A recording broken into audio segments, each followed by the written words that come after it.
Dear student, as we have discussed about the regression estimation by using matrices approach in two variable case, in three variable case, or you can expand up to k variable case. अब इसमें जब हम estimation करते हैं तो estimation में कुछ techniques, कुछ डेटा हम डिस्कस कर चुके हैं, कुछ डेटा हम एक्सट्रैक्ट कर चुके हैं. इसी तरह इसको हम जब एक्सपेंड करेंगे रिग्रेशन रिजल्ट्स को, तो then you can already discussed about TSS, ESS and RSS. लेकिन हम इसको अभी जो हमने वेरिएबल लिए हैं y, x2 एंड x3, उन्हीं वेरिएबल से हम एक्सट्रैक्ट करेंगे कि क्या हम TSS फाइंड कर सकते हैं, टोटल सम ऑफ स्क्वायर, क्या हम residual sum of square find कर सकते हैं, क्या हम explained sum of square find कर सकते हैं. तो उसके लिए हमने कुछ स्टेटिस्टिक्स वो शेयर किए हैं ताकि आपका थोड़ा कंसेप्ट क्लियर हो जाए किस तरह हमने इनको एस्टिमेट करना है. If you have like some independent variables and some dependent variable, तो किस तरह उनकी कोऑर्डिनेशन चेक करनी है. उसके लिए like you have the example जिसमें you have the value of like ESS is equal to beta, आपकी जो वेक्टर है इसका transpose, into x transpose y minus n y bar का square, and this is the value of ESS and this is the value of TSS, or you have the idea of total sum of square is equal to explained sum of square plus residual sum of square. अगर हमारे पास सिर्फ यहाँ पर ESS and TSS है तो you can easily find the RSS के लिए you can use like RSS is equal to TSS minus ESS, कि आपका residual sum of square कितना है. If you have the value of RSS and TSS, you can easily find the value of explained sum of square. इसी फार्मूले से आप उसको भी एक्सट्रैक्ट कर सकते हैं.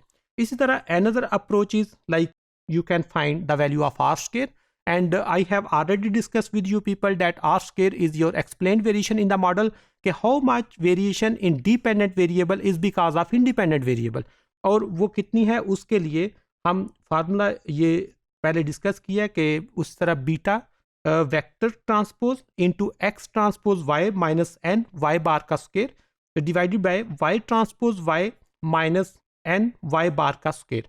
इसको हम अप्लाई कर सकते हैं.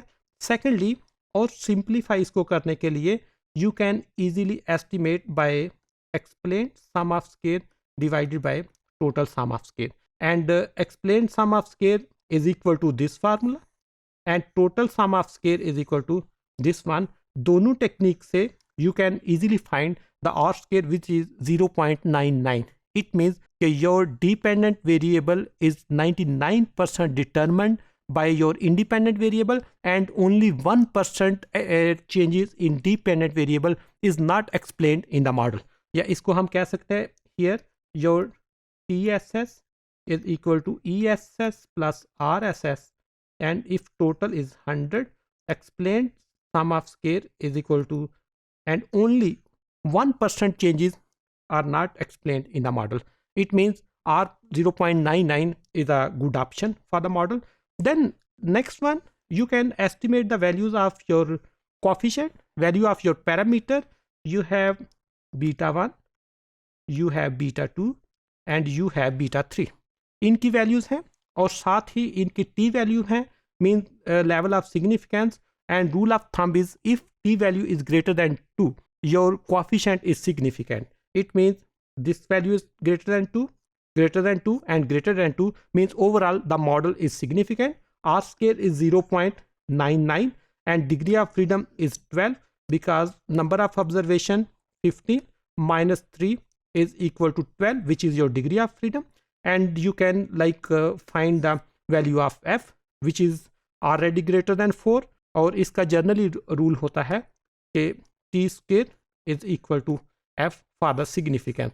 If t value is 2 the model is significant, and उसका स्क्वायर लिया जाए तो अगर f value is greater than 4 it means the overall model is significant. Last thing is correlation matrix, and correlation matrix में आप अगेन देख रहे हैं you have main diagonal and main diagonal is equal to 1, क्योंकि this is correlation of y with y. This one value shows that correlation of x2 with x2 and correlation of x3 with x3 is equal to 1, क्योंकि same variable का उसी variable के साथ correlation check करें तो वो perfectly correlate कर रहा होगा. But the value 0.99 shows that the correlation of x2 and y which is 0.9 mean they are strongly correlated. इसी तरह you have 0.97 for y and x2. y और x2 में correlation 0.97 है. It means कि x3 and y are highly correlated. इसी तरह main diagonal से ऊपर जो नंबर हैं सेम नंबर इससे नीचे हैं, और अगर हम इस R मैट्रिक्स का ट्रांसपोज ले तो वो इक्वल होगा टू द ओरिजिनल मैट्रिक्स.